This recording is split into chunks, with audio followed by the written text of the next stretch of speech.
नमस्कार दोस्तों, मैं संजय चौहान टोंक से साइकोलॉजी क्लास के अंतर्गत मैं आज आपके लिए लेके आया हूँ एक नया टॉपिक शिक्षा मनोविज्ञान। तो आइए देखते हैं इसे। इसके अंतर्गत फर्स्ट है शिक्षा। शिक्षा शब्द की उत्पत्ति संस्कृत भाषा के शिक्ष धातु से हुई है, जिसका अर्थ है सीखना या सिखाना। नेक्स्ट है शिक्षा विषय की उत्पत्ति वेदांग से हुई है। नेक्स्ट देखते हैं शिक्षा का उद्देश्य बालक का सर्वांगीण विकास करना है। नेक्स्ट है शिक्षण प्रक्रिया के अंग। शिक्षण प्रक्रिया के मुख्य 3 अंग हैं। फर्स्ट है शिक्षण, सेकंड है प्रक्रिया एंड थर्ड है मूल्यांकन व पाठ्यक्रम। नेक्स्ट है शिक्षण प्रक्रिया के 3 घटक होते हैं। फर्स्ट है शिक्षक, इसे स्वतंत्र चर भी कहा जाता है। सेकंड है शिक्षार्थी, इसे आश्रित चर कहा जाता है, यह महत्वपूर्ण घटक है। एंड थर्ड है पाठ्यक्रम, इसे मध्यस्थ चर, प्रभावक, हस्तक्षेप चर भी कहा जाता है। ये तीनों इसी के नाम हैं। इसके अंतर्गत एक नोट दिया गया है। शिक्षक व शिक्षार्थी के मध्य अंतःक्रिया का मुख्य आधार पाठ्यक्रम होता है। यानी शिक्षक और शिक्षार्थी इन दोनों के मध्य का अंतःक्रिया का मुख्य आधार कौन होता है? पाठ्यक्रम होता है। नेक्स्ट देखते हैं। शिक्षा की प्रक्रिया में 2 क्रियाएं होती है, इसीलिए इसे द्विगामी या 2 वे प्रोसेस कहा जाता है। ये क्वेश्चन आया हुआ है, 2 वे प्रोसेस और द्विगामी प्रक्रिया का। फर्स्ट है शिक्षण तथा सेकंड है अधिगम। शिक्षण का अर्थ है सिखाना तथा अधिगम का अर्थ है सीखना। नेक्स्ट देखते हैं। शिक्षा का मनोवैज्ञानिक अर्थ व्यवहार में परिमार्जन करना, अर्थात व्यवहार में सकारात्मक परिवर्तन करना है। नेक्स्ट देखते हैं एजुकेशन। एजुकेशन शब्द की उत्पत्ति लैटिन शब्द एजुकेटम से हुई है, जिसका अर्थ है अंदर से बाहर की ओर। एजुकेटम ग्रीक भाषा का शब्द है तथा इसके संव्युत्पन्न रूप एजुकेयर व एजुशियर हैं। एजुकेयर का अर्थ है आगे बढ़ना तथा एजुशियर का अर्थ है बाहर निकलना। नेक्स्ट देखते हैं। यूनान देश की भाषा यूनानी है तथा भाषा के शब्द एजुकेटम है। नेक्स्ट देखते हैं साइकोलॉजी। गेरिट के अनुसार साइकोलॉजी शब्द की उत्पत्ति यूनानी भाषा के 2 शब्दों से हुई है। फर्स्ट है साइकी एंड सेकंड है लोगस। साइकी का अर्थ है आत्मा एंड लोगस का अर्थ है अध्ययन। ये क्वेश्चन कई बार पूछा जा चुका है। नेक्स्ट देखते हैं। अतः इस प्रकार साइकोलॉजी या मनोविज्ञान का अर्थ स्टडी ऑफ सोल अर्थात आत्मा का अध्ययन है। नेक्स्ट देखते हैं। मनोविज्ञान विषय की उत्पत्ति दर्शन शास्त्र से हुई है। नेक्स्ट देखते हैं। मनोविज्ञान की उत्पत्ति अरस्तु काल अर्थात 384 से 332 बीसी 4वीं शताब्दी से मानी जाती है। इसीलिए मनोविज्ञान का जनक किसे कहते हैं? अरस्तु को कहते हैं। नेक्स्ट देखते हैं।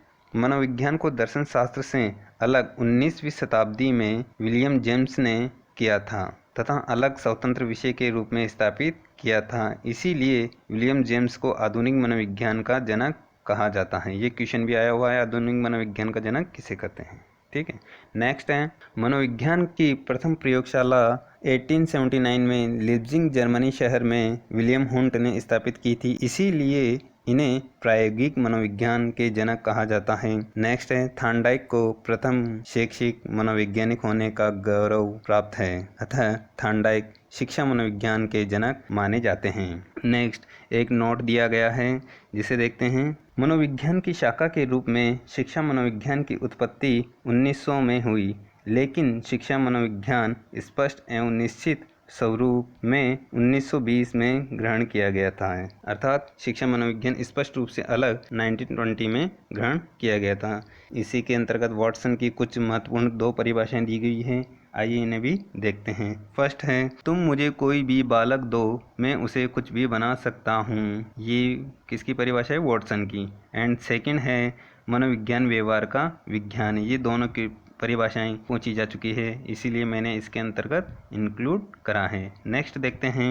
मनोविज्ञान का विकास क्रम। फर्स्ट है आत्मा का अध्ययन। इसका अध्ययन 16वीं शताब्दी के अंतर्गत किया गया और इसके अंतर्गत आने वाले वैज्ञानिक थे अरस्तु, प्लेटो, डेकार्टे, गैरेट। सेकंड है मन का अध्ययन। इसका अध्ययन 17वीं से 18वीं शताब्दी के मध्य किया गया और इसके अंतर्गत आने वाले वैज्ञानिक पेम्पोलोजी, जॉन लॉक, थॉमस रिचेरी थे। एंड थर्ड है चेतना का अध्ययन। इसका अध्ययन 19वीं शताब्दी में किया गया और इसे विलियम्स हुंट और टिचनर के द्वारा किया गया था। एंड 4 जो इम्पोर्टेंट है वह है व्यवहार का अध्ययन, 20वीं शताब्दी में किया गया था और इसके अंतर्गत वॉटसन, स्किनर और वुडवर्थ थे। नेक्स्ट देखते हैं, आत्मा, मन व चेतना अमूर्त होते हैं, ये व्यवहार के माध्यम से ही बाहर अभिव्यक्त होते हैं। आत्मा का अर्थ है भाव, मन का अर्थ है विचार तथा चेतना का सोचना समझना। ये किसके द्वारा ही अभिव्यक्त होते हैं? व्यवहार के द्वारा ही अभिव्यक्त होते हैं। व्यवहार अकेला नहीं होता, आत्मा, मन व चेतना की समग्र बाह्य अभिव्यक्ति होता है। नेक्स्ट देखते हैं, इसके अंतर्गत कुछ महत्वपूर्ण पॉइंट्स दिए गए हैं। फर्स्ट है शिक्षा नो वन मेक्स का तात्पर्य है। ये क्वेश्चन पूछा जा चुका है, इसीलिए मैंने इसके अंतर्गत इंक्लूड करा है। शिक्षा नो वन मेक्स का तात्पर्य है शिक्षण तकनीक के नवीन साधनों की खोज करना। शिक्षण तकनीक के नवीन साधनों की खोज करना। नेक्स्ट है गांधी जी ने बेसिक शिक्षा के अंतर्गत हस्तकला पर बल दिया था। एंड नेक्स्ट है शिक्षक को कहा गया है। शिक्षक को क्या क्या कहा गया है? स्वतंत्र चर, सहायक, प्रशिक्षक, उत्प्रेरक और सुविधादाता भी कहा गया है। इसके अंतर्गत कुछ महत्वपूर्ण क्वेश्चन जो पिछले एग्जामों में आए हुए हैं, आइए उन्हें भी साथ में देखते हैं।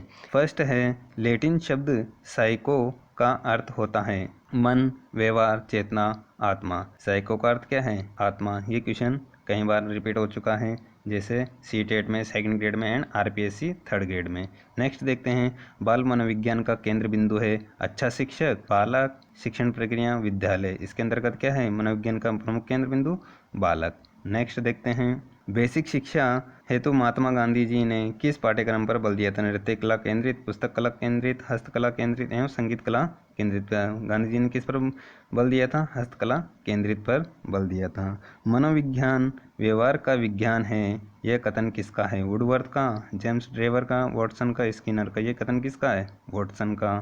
नेक्स्ट देखते हैं, शिक्षण प्रक्रिया में विद्यार्थी है आश्रित चर, मध्यस्थ चर, स्वतंत्र चर, इनमें से कोई नहीं। तो इसके अंदर क्या है? शिक्षण प्रक्रिया में विद्यार्थी आश्रित चर। नेक्स्ट देखते हैं, मनोविज्ञान के अनुसार शिक्षक की भूमिका होती है नेता की, मूल्यांकन की, उत्प्रेरक की, उपयुक्त सभी की। शिक्षक की भूमिका क्या होती है? उत्प्रेरक की। नेक्स्ट देखते हैं, सामाजिक संरचनावादी दृष्टिकोण के अनुसार अध्यापक की भूमिका होती है मूल्यांकक की, व्याख्याता की, प्रशिक्षक की, उपयुक्त में से कोई नहीं। इसके अंतर्गत क्या है? प्रशिक्षक की होती है। अगर आपको हमारा ये वीडियो अच्छा लगा है तो हमारे चैनल को लाइक करें, सब्सक्राइब करें एंड बेल आइकन की घंटी को दबाएं। अगर आपको ये नोट्स पीडीएफ में चाहिए तो हमारे चैनल को सब्सक्राइब करके कमेंट बॉक्स में अपना ईमेल एड्रेस टाइप करें। थैंक यू, धन्यवाद।